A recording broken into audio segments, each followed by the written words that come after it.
Hello and welcome to another episode of Acceptable Madness. My name is Scott McKinney, and this is the podcast for people that struggle with mental illness. Today, I'm going to talk about, kind of disregard the title for this. I was just trying to make it sound a little bit catchier, but basically, this is the episode about sleep part 2. But, sleeping with the wolves, that's a little bit more catchy, so I thought it'd work. Before I dive into anything, I'd like to state that I am not a doctor, so although I think that there's some good information that can come from this podcast and you might be able to learn from, it's not necessarily, it's not, I'm not even going to say necessarily, it's not like medically prescribed. I'm just trying to help people out, and that's about it. Also, I apologize for my voice. I have to record this kind of early because this last week has been pretty hectic, and it gets me a little bit stuffy and a little bit, my voice a little bit gravelly, but that's okay. We'll tough it out. So, excuse me. So, part of the reason that I wanted to talk about sleep this week is because I have not been able to get enough recently, to the point where, so I'm recording this on the Sunday before it goes live, and between the Friday and Saturday, so yesterday, or I guess last night, I went to bed, I fell asleep at like 8:30, and I woke up at about 8:30 or 9 o'clock the next morning, so I managed to get 12 hours of sleep. And although that felt refreshing and was a much needed rest, I wasn't happy about the fact that my body decided that that's what I needed in that moment, because I don't want to have to rely on getting 12 hours of sleep in any given night. I'd much rather prefer to stick with good sleep every night. You know, getting your 8 hours, or at least as close to it as you can, and not really squandering the opportunity to do that by getting distracted by like phones or YouTube or reading or video games or, whatever you like to do. I try not to get distracted by it. Oh my God. Man, I sound like I've been smoking a pack a day since I was born. But, the reason that I want to talk about it is because the way that I respond to not getting enough sleep is not great. So I know some people, when they don't get enough sleep, they basically just become like zombies, and they're just tired all the time, and they're just trying to find a way to make it through the day and not have to worry about basically falling asleep at the wheel or stuff like that. And I never really have that problem. I used to be more that way, but it's kind of evolved into something else. And recently, whenever I was struggling to get enough sleep, I just got very, very, very irritable. So I didn't want to talk to anybody. I work in a job where I'm in a service industry, so I'm talking to people all day, and I'm definitely more introverted than I am extroverted. And so that's already exhausting for me. So not being able to come home and get enough sleep because of different errands or chores that I have to run, like taking people to and from an airport, which I had to do a bunch this past week and will have to for the next week and month also, just to help people out at kind of unlikely times of the day. And then also just with kind of a very flexible and fluctuating work schedule, it's hard to kind of get that schedule and have it be reliable and keep any sort of rhythm that you have in line. And so I know that getting sleep is really important, and it makes me less irritable, and it makes me happier, and it makes me struggle a little bit less with any sort of suicidal thoughts that may go through my head, because I can handle them with a bit more comfort, knowing that, like, okay, well, I know that these are just thoughts. I'm exhausted, or I'm not exhausted. I'm doing okay right now. So I can take these with a logical approach and be like, okay, this is just a thought. This isn't necessarily how I'm feeling completely, so let me try to figure out what's making me happy, what's keeping me going, and then basically just trying to find a way to push through and get to the next happy moment that arrives. Well, when I'm tired, I have a significantly harder time doing that, where whenever I have these thoughts go through my mind, it's no longer oh man, so I'm struggling with this thought right now, but it'll be gone in a little bit. The thought then goes to, whenever I'm tired, it turns to, oh man, what's happening? Why am I feeling this way? And so like if I'm feeling suicidal and I'm feeling like, okay, well maybe now's the time to, do something irreversible, like just to be blunt about it, just like the thought comes through my head and it's like, I should put a gun to my temple. Whenever I have enough sleep, I'm like, that's ridiculous. I'm fine. Don't worry about it. I know you struggle with these thoughts, but just keep pushing forward. But whenever I'm tired, it's just like I'm miserable right now and I'm really struggling to find that kind of happy rhythm. And I'm struggling to find time for myself where I can sit back and relax. And I'm struggling to give myself this energy and take away from that irritability so that I can actually tackle these thoughts from in day-to-day, this day-to-day bombardment of just sleep-deprived suicidal thoughts that come at me. And whenever that happens, it becomes way harder to convince myself that it's worth dealing with. And now I know the logical part of my brain is like, yeah, but it's still just something that you deal with and push through. But the illogical sleep-deprived side of my brain, which is ironically the whole brain, but that part's going, it doesn't matter if it's logical, just you have to figure out what's going to work for you. And now I know that that's so weird because sometimes whenever I'm feeling particularly, not sleep deprived, but whenever I'm feeling very depressed and struggling with some of the worst thoughts and they're coming at a more frequent rate, it becomes much harder to fall asleep at night. Because it's just a nonstop barrage of thoughts that are keeping you up. It'll remind you of the thing you did back in 6th grade, or it'll remind you of that thing that you'd said to someone and now you're not on speaking terms and you probably will never be again. And it'll keep reminding you of all these things. But whenever you really need sleep, it's really hard to handle all those thoughts and get to sleep at a reasonable time. And it's like a vicious cycle that never seems to end. So this past week, I wasn't able to get much sleep, and it's no one's fault. If anything, it's my own fault, just because I sometimes forget the value of sleep, even though it's something that I will talk about relentlessly and talk about how important it is, because I genuinely believe that it's one of the best things that you could get if you're dealing with any type of, basically anything. Like if you're distraught at all, emotionally or physically or anything, like sleep can help. But knowing that and practicing it are two totally different things, because I know it and I try to practice it, but sometimes it just doesn't happen. But what ended up happening this week was I just got incredibly irritable. So I work a morning shift at the deli that I work at right now, and it's been a lot of shifts. And while I'm there, I actually recently got promoted there, which, I mean, great, but not that big a deal. But what that has done is made me have more responsibility there. And with that responsibility, at some points, I have to wake up a little bit earlier and get there and do like inventory. Like at one point last week, I had to wake up at 2:30, or I had to be at work at 2:30 in the morning. So sleep has not necessarily been coming super easy on a day like that. And other mornings, I'm waking up at like 5, but it sucks because whenever I'm working at 5, if I want to get 8 hours of sleep, in order to do that, let's say I can wake up at 4, I have to go to bed at like 8 p.m. the night before. But what really sucks about that is most people that I talk to and socialize with have a more traditional like 9 to 5 schedule, or like maybe a little bit earlier, like 7 to 3 or something, but still not 5 to 1:30, which would be that shift. And so whenever I come home, I have time to myself, which is great and much needed, but I'm usually exhausted. So sometimes I squander that, and I don't really read because I have a hard time focusing.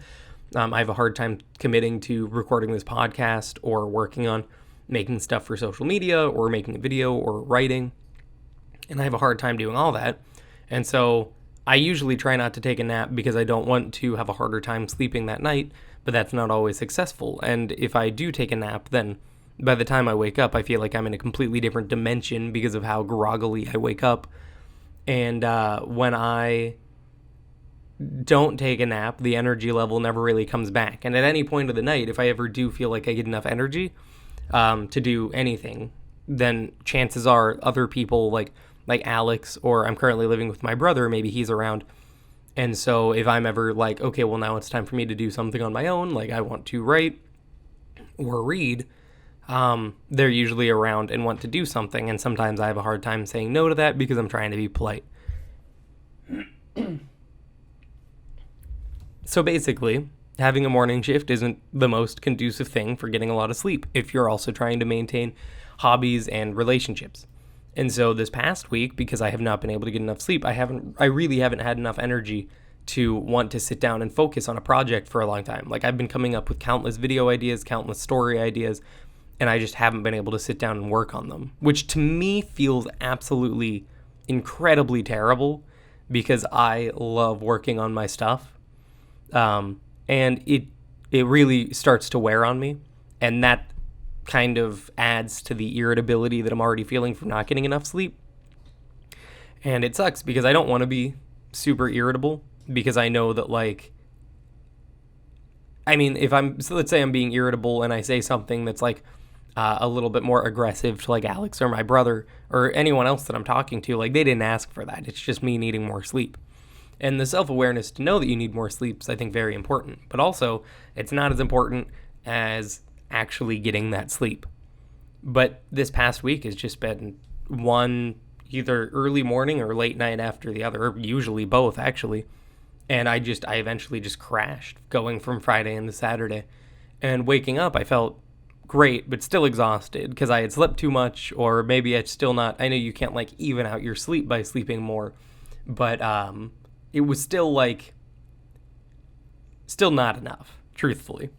And so yesterday was a bit of a slow day also. I had a hard time focusing and getting back into it. I was able to find a little bit of time to read, but also in that time, I had to, so Alex is still in college, and she had this luncheon thing where she got a scholarship, or I think she actually got multiple scholarships, but it was just this, like, lunch put on by the college that kind of, it wanted to give something back to the people that offered scholarships, and it also was a way for the people that earn these scholarships to go and say thanks and enjoy a dinner, or I guess it was a brunch at that point, but enjoy a brunch and just find a way to, like, socialize with everybody. And that ended up being, and I love Alex's family to death. I think they're wonderful people. So after that luncheon, we went to a little, like, carnival thing that was on campus, just as a way to, like, get out and do something. And then we went to a lunch after that because we were at that carnival for a while.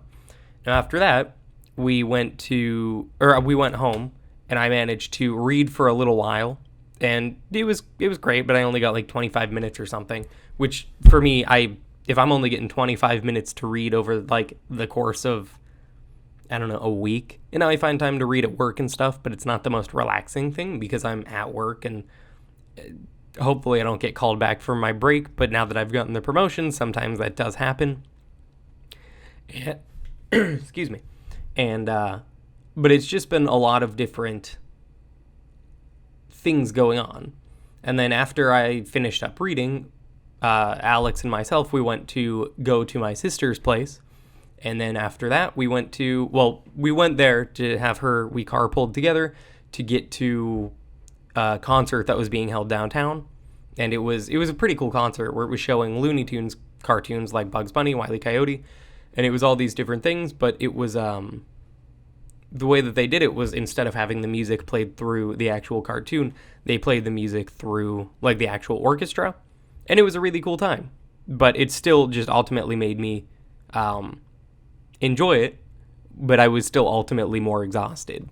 And it was something else that I wasn't necessarily able to do by myself, so it wasn't really giving me that, like, healing power that an introvert needs to just sit back and relax and enjoy themselves. So although it was a great night, it still wasn't the kind of refreshing relaxation that I was hoping for. And, I mean, even now I'm recording this podcast it was kind of crammed in. I knew I had time this morning to do it, but I'm going to finish up with this, and then I have a few other things that I need to do before I go to work, and I actually close tonight, and then tomorrow I open, so I'm going to get home at like 9:30 and have to be at work tomorrow at like 6 or 6:30. I don't remember offhand, but it's going to be a quick turnaround, so I'm not going to have much time between that either. Now, the reason that I stated all that is just to say that I know it's really not easy to get sleep all the time. It can be really hard to find time for it because there are so many other things, especially once you become more of an adult and you're outside of college or outside of any type of schooling.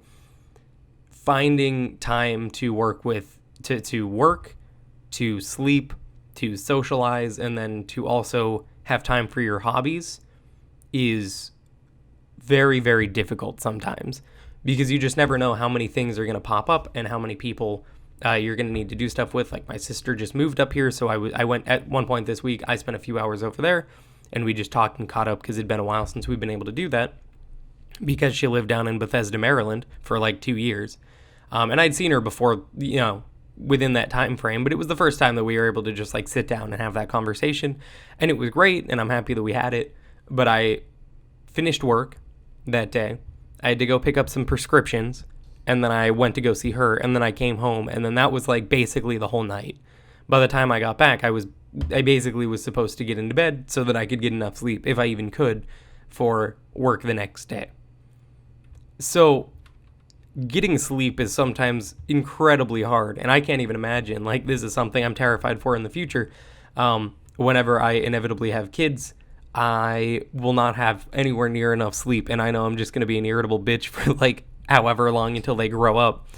And I'm okay with that, not right now, but eventually.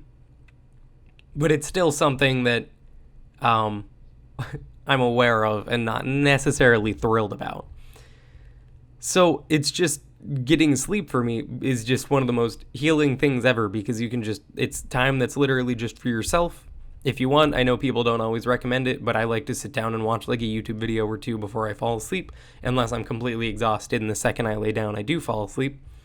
And it can be really nice, and it can make all those like terrible suicidal thoughts or other negative thoughts that are going through your head kind of just dissipate.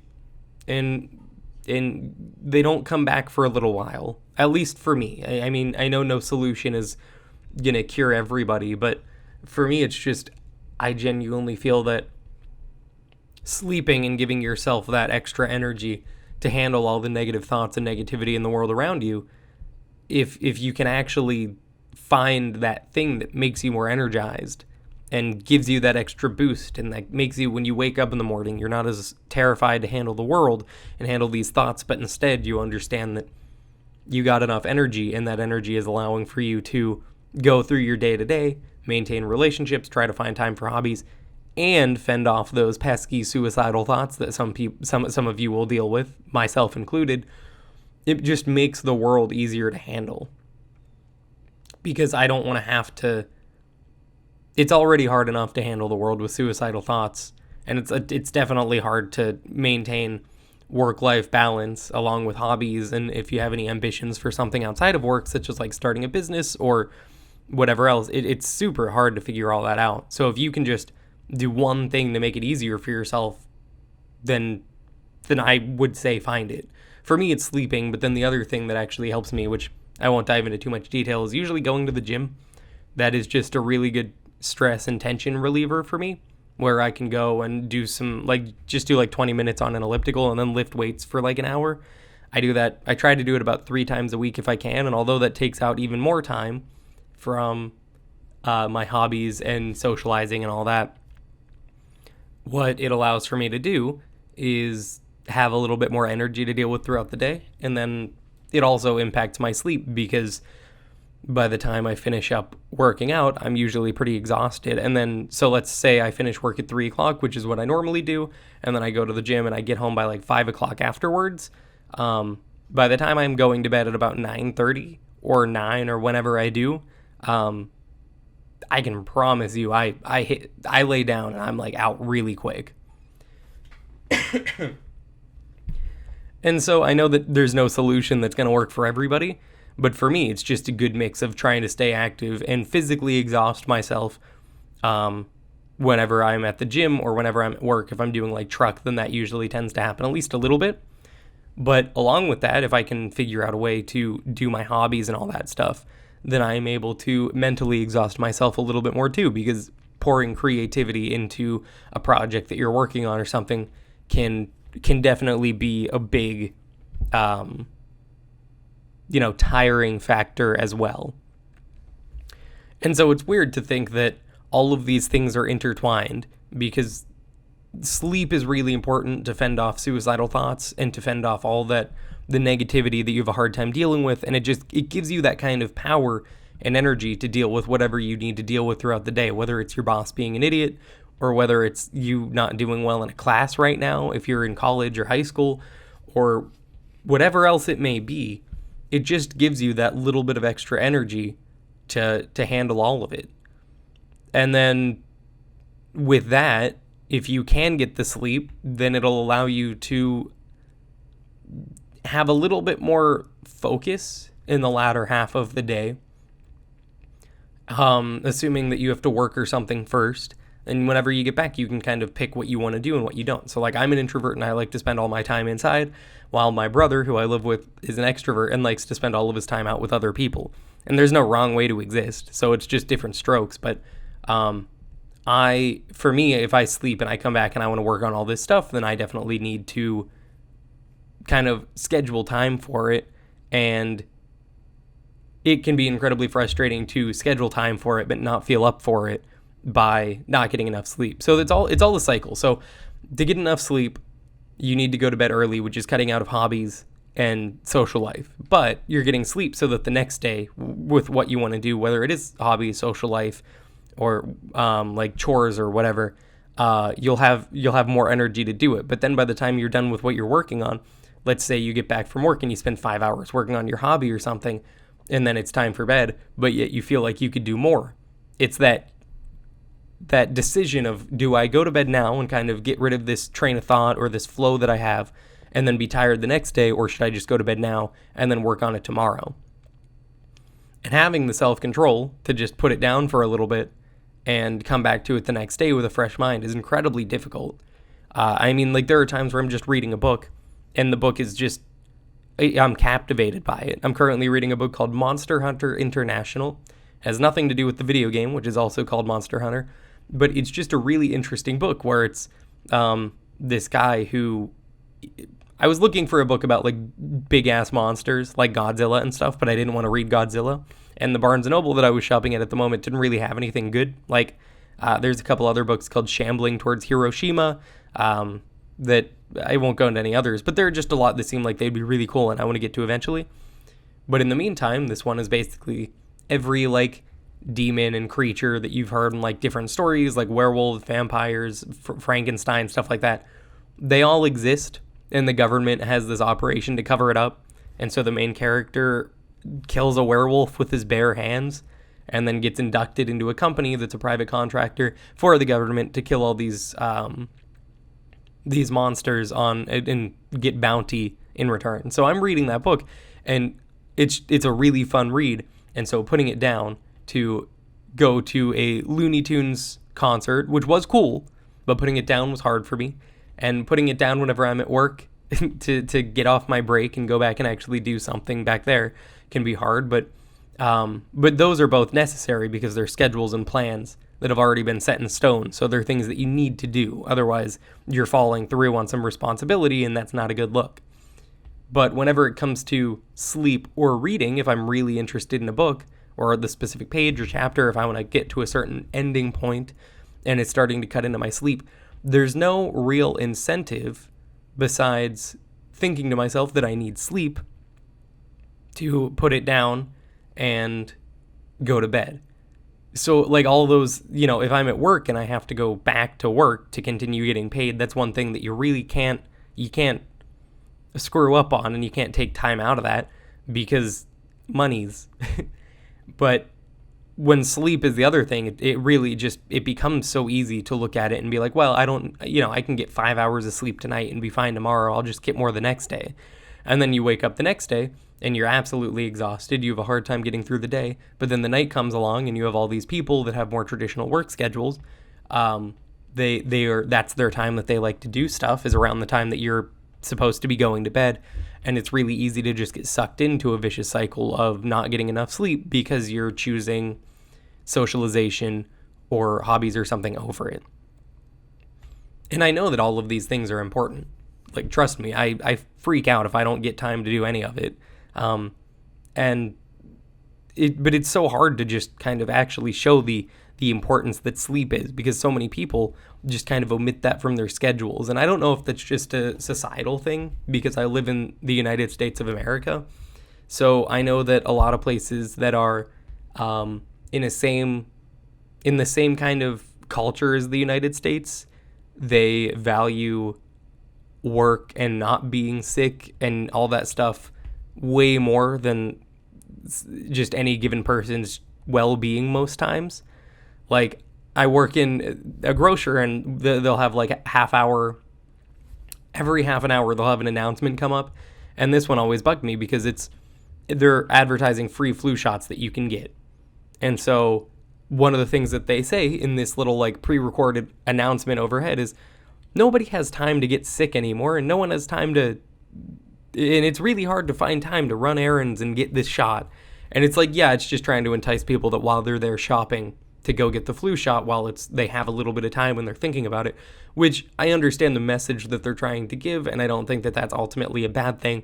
But it's frustrating to me that you can use the idea that people overwork themselves and have a hard time stepping away from their desk or their like other responsibilities just to do something that can ultimately make them feel better. And then what else is frustrating is the fact that in that message, it's also communicating that if you get sick, you don't really have time for it. Like the fact that if you get the flu and you're going to be incapacitated for 5 days, you might get totally screwed, and you might get into a lot of trouble at whatever work you're at if they're not a forgiving and accommodating workspace, because you weren't there to fulfill the responsibility that you have. So for me, if I end up getting the flu and I couldn't work for like 5 days in a row, well, I work hourly right now, so that would completely screw me over because I need money. But at the same time as that, they have this system where if you miss X amount of days, you get these strikes against you, and if you get enough strikes, you're just fired or suspended or something. So like being sick can lead to losing more hours and then losing more hours because you were sick. And it's just it's such a shame that that's the kind of world that we exist in sometimes, because being sick is just such a natural process and everybody goes through it, if anything, multiple times a year, because that's just how life works. And but every time it happens, a lot of people just get more stressed out about it than just sitting back and trying to find ways to get healthy, because they're thinking about what's not going to get done in the office, or if they're sick, then they're not going to get paid, or all that kind of stuff. So, oh man. But basically, that just goes along with the same thing for sleep, where for a lot of places, they care a lot more about just getting your job done than the person who's getting the job done's well-being. And that's just, it makes it even harder to find time to get enough sleep and feel healthier and better and have more energy. And it's unfortunate, but it also is just something that we kind of have to deal with. And that's why I think it's so much more important to force yourself into a consistent sleep schedule if able to. Because if you can have that consistent schedule, and you can, instead of like say you're going to go to bed at 9:30 every night, because that's what I'm trying to aim for. So say I'm going to bed at 9:30 every night, and at like 9:15 my brother walks in the door, and he likes to wake up late, and he likes to stay up way later. If he asks me to play a game, then I just have to have the common sense to know, okay, well, if we play this game, it could go upwards of like an hour or two. And so it's either I'm going to leave before it's complete, or I'm going to finish it. And in that moment, it's definitely more practical to just kind of say no and then come back to it on a different day where both people have more time, and try to stick to that sleep schedule, because it's what's going to help you the next day. And the other thing for sleep is you may not even realize how helpful it is most times, but if you miss a day of sleep, the next day you might wake up and you might feel more irritable, but you might not be able to pinpoint that it's related to sleep. And so let's say you get like 5 nights in a row where you're not getting enough sleep and you feel exhausted and you're feeling irritable. It might be difficult to, again, make that connection and be like, oh, wow, maybe I should get some more sleep. Because once you fall out of the habit, it's really hard to get back into it without like forcing yourself to, okay, right at this time, I'm going to plug my phone in, set my alarms, and go to bed. And I'm not going to talk to anyone. And I'm not going to like scroll through Facebook or Reddit and other social media. I'm just going to go to bed. And that's it.